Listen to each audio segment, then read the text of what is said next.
Ladies and gentlemen, boys and girls, welcome to another session of podcast. I wish and I'm sure you will enjoy listening to the broadcast. How does the conscious and consciousness really connect? Are they the same thing? I think last time we had a conversation on the concept of sleep, and which is directly related to the consciousness or conscious, whatever that you are trying to explain. The word consciousness itself it's not an English word, it's a Latin word, conscious. From there, in Latin, it's meaning different. It's been borrowed in English from 1500 plus. The word conscious or consciousness is hardly about 500 years old. Beyond that, before that, it was not there in the language of English. English is a borrowed language. Most of the word has its own origin. Right. So, there are two ways in which you can look at conscious part of a living human being. One is as a physical organism with all kinds of internal organs, the skeletal part of the muscles and bone structure, which is of about 100 trillion cells. Every cell has its own consciousness. It's conscious of its existence. So as a human being, as a living organism, the conscious part of the human body, where we are not connecting here the brain is also a part of human body, which is functioning all the time, is conscious. Because it is not a subjected to the brain alone when you medically explain this. Every organ is functioning, Right. every cell is functioning in that. Right. Unless all the heart cell functions, suppose you take a kidney, there are two of them, each kidney has roughly about 1 million of nephron cells. All those guys are working. Right. So, all these 1 million guys are working, as a unit it's working, a single unit. But there are 1 million guys who are together working on it. Like how 10 people together carrying a bureau and going. All those 10 people have put their hands on it, trying to share the weight, something like that.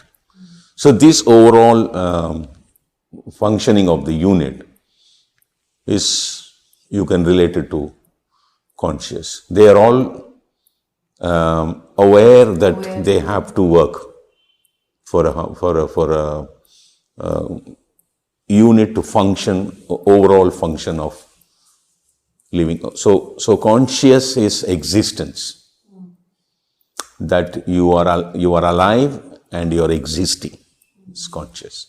Yeah. Consciousness may be related to your brain, that is the thought process. Where your accumulated memory is there, your thought process is there, and because you're not at all aware of your physical conditions. In the sense like that, you don't know how your internal organs are functioning. Right. You don't know anything. The brain is not aware of all that. The accumulated memory, we have not gone inside and seen how our heart is functioning, how our lung is functioning, how our blood is functioning. All those things which we don't know, which we are not at all aware. From the time you are born to the time you die, you don't know at all. Right. Right? True. So what consciousness which we speak about is connected to the cortex, the brain, where the self come into play there. Higher self, you mean? Not higher self, the lowest self. I am so and so. This is my name. I am an Indian. This is my flag. This is my language. This is my currency. All those accumulated memory. This is my study. This house belongs to me. This car belongs to me. My wife, my children, my money, my bank. All those kind of things. The ID and the ego may be Collective ID and ego. The self. Being a person, you have identified yourself with a demarcation of your name, that you are Vishaka, like, with all your accumulated skills that you have developed. You know how to use a computer, you know how to drive a car. All those collection of bundle of your memories which is there in the existence of the surface of your cortex as you get up from the sleep is consciousness. That is the consciousness which is related to the brain. The overall conscious is existence.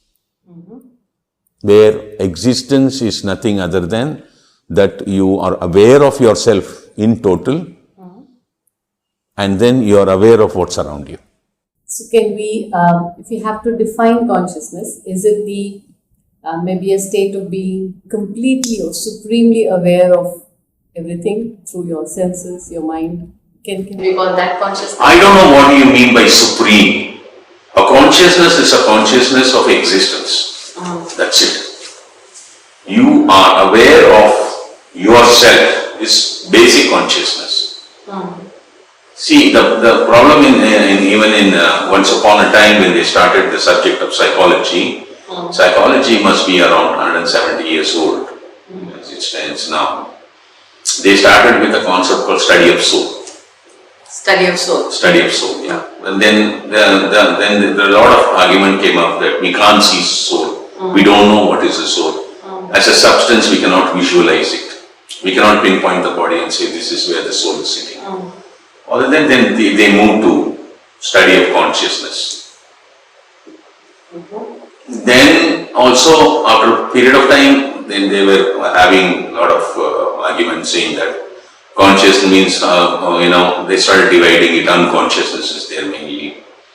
Pre-consciousness is there. Subconsciousness, something and all that Collective stuff. conscious, superconscious. All that stuff was there. So there is consciousness is not a one. If you always see this modern science, they start dividing things, fragmenting things. They don't see overall stuff at all. So that concept also gone. Then Wilhelm Maximilian Wundt came and he started. I think his time period was between 1832 to 1920.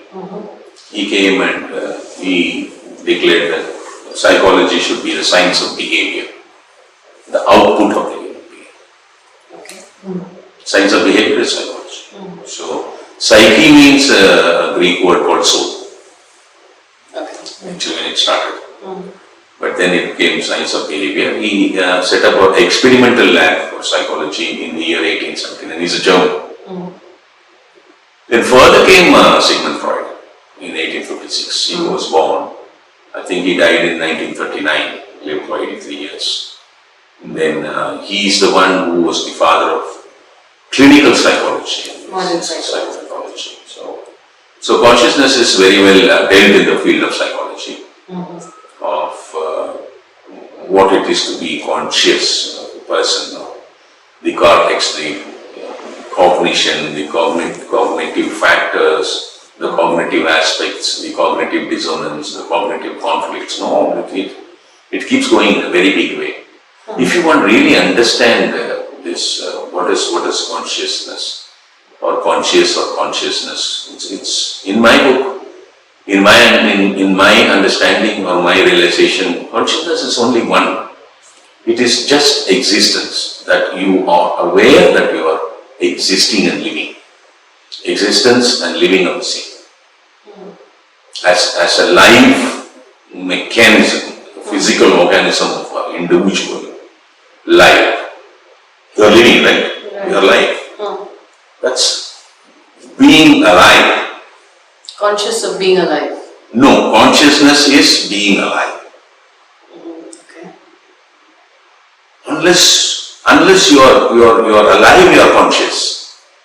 If you are not alive, you are not conscious. When you are sleeping, you are not conscious.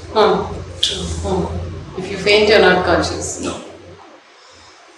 Because nothing other the consciousness, your consciousness and my consciousness are attached to the bundle of memory that we are holding. The hard disk in the brain. When you sleep, it is delinked Yes. because your sensory organs are also shut down. Right.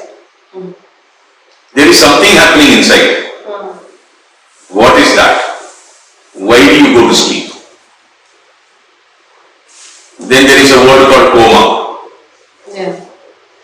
Suppose in an accident somebody is injured and fallen into coma with an injury, or they have given anesthesia and then did perform surgery on him, overdose of anesthesia, they could not bring him back.